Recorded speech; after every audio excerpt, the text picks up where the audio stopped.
Even though life is fragile and short, the poet celebrates the vibrancy and energy of human life. And night is often associated with death. What is special in this poem is Thomas's call not to submit to death easily. And so that is the message. That is, we are all sure about our death. We know that one day death will approach us. And see, Philip Larkin had written another poem called Ambulances. There Larkin says that we all hate seeing ambulances, isn't it? You and me.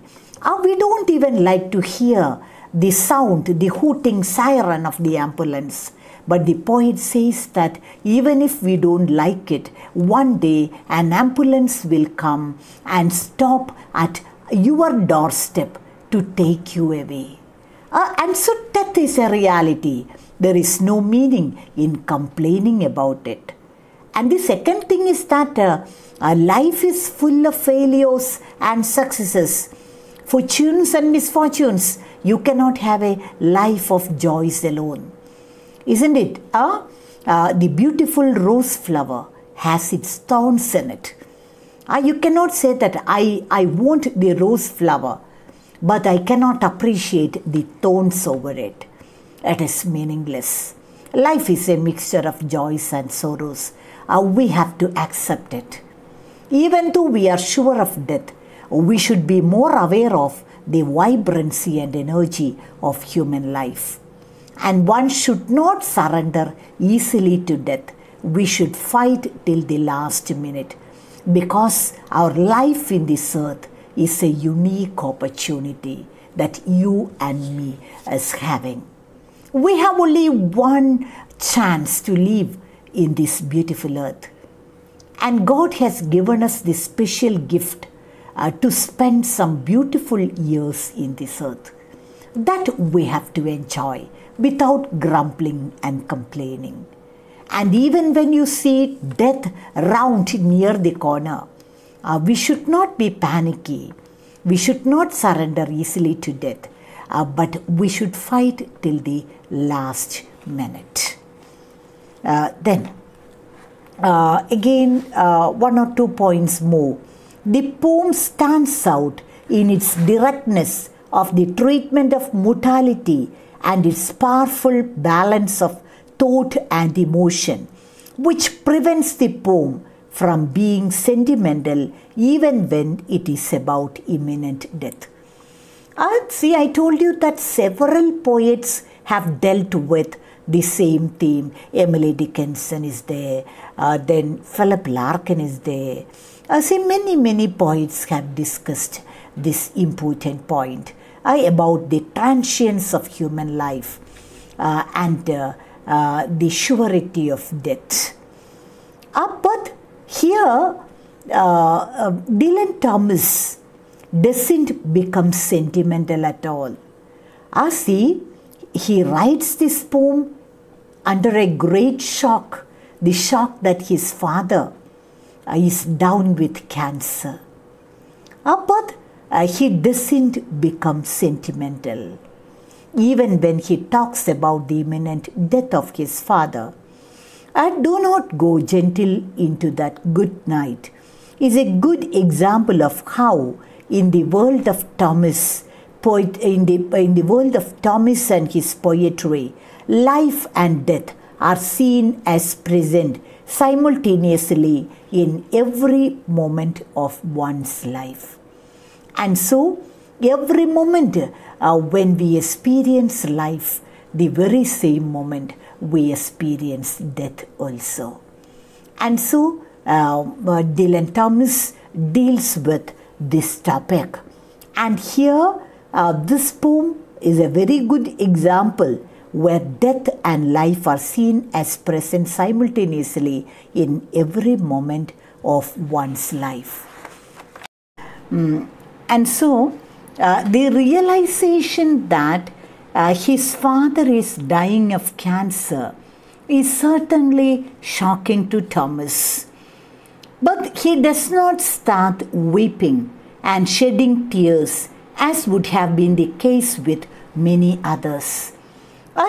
He asks his dying father to put up a brave face and resist death. And so that is what Dylan Thomas does in this poem. He realizes that his father is on the verge of death due to cancer.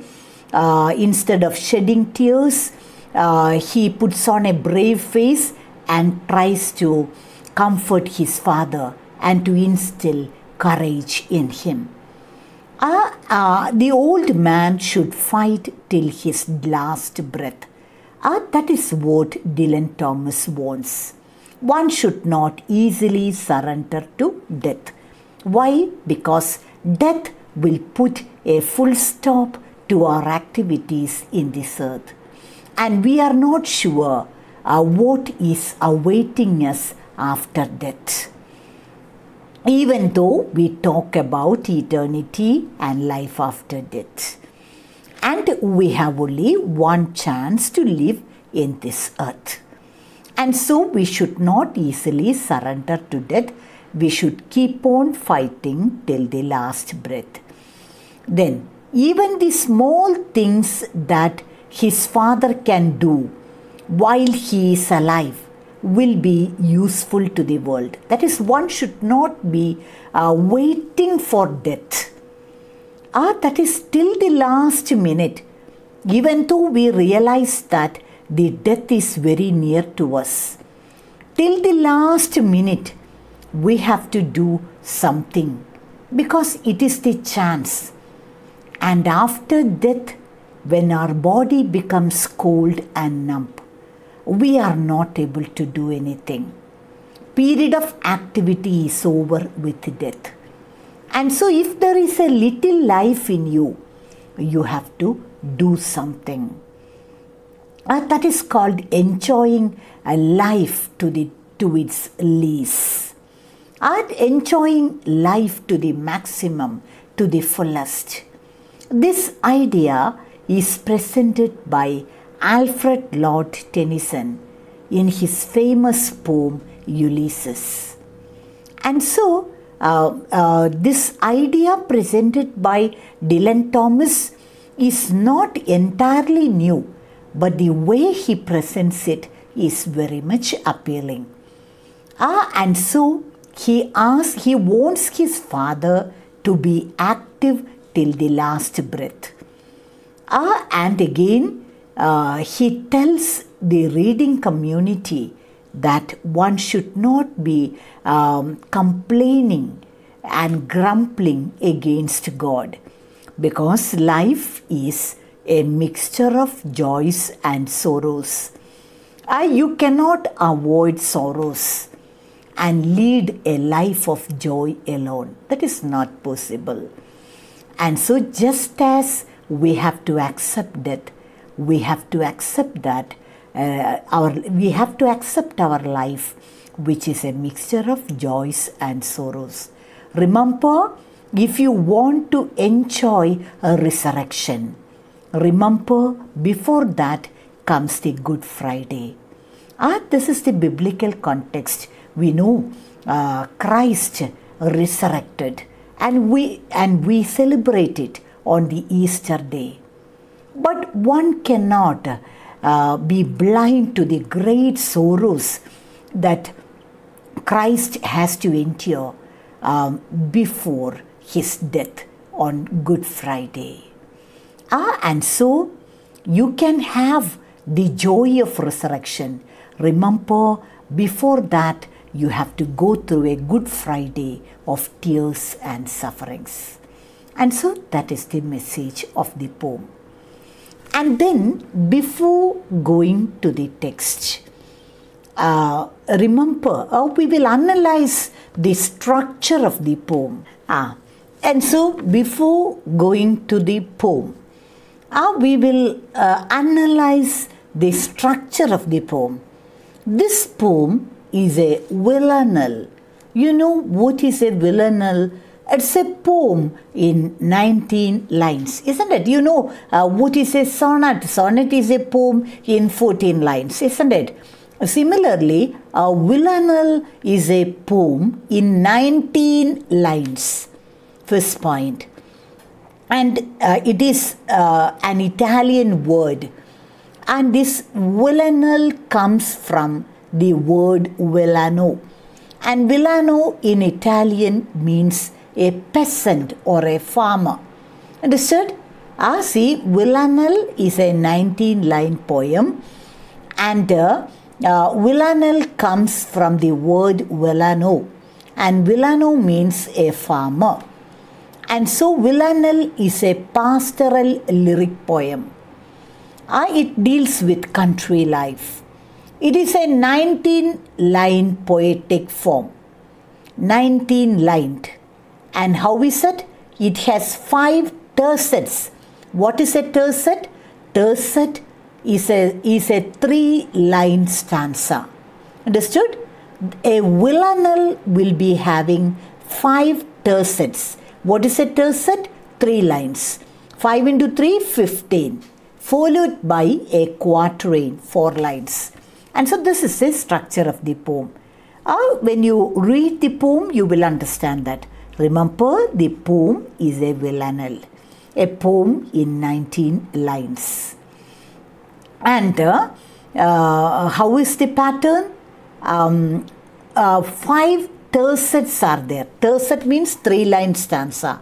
5 tercet, 5 into 3, 15. Followed by a quatrain. Quatrain means 4 lines. And so, thus 19. There are only 2 rhymes and there are 2 refrains there. That also you should note when you go through the poem, we will understand. That is the first and the third line of the first tercet are repeated alternately at the end of each subsequent stanza. Okay? See, first 3-line stanza is there, and the first and the third lines of the first tercet will be repeated as the end line alternately in the subsequent stanzas. And these 2 lines, the 1 and the 3rd line, first and the 3rd line of the first tercet, and they will come together as the last 2 lines of the poem. That is the pattern. In the last stanza, both the repeated lines come together as the last 2 lines.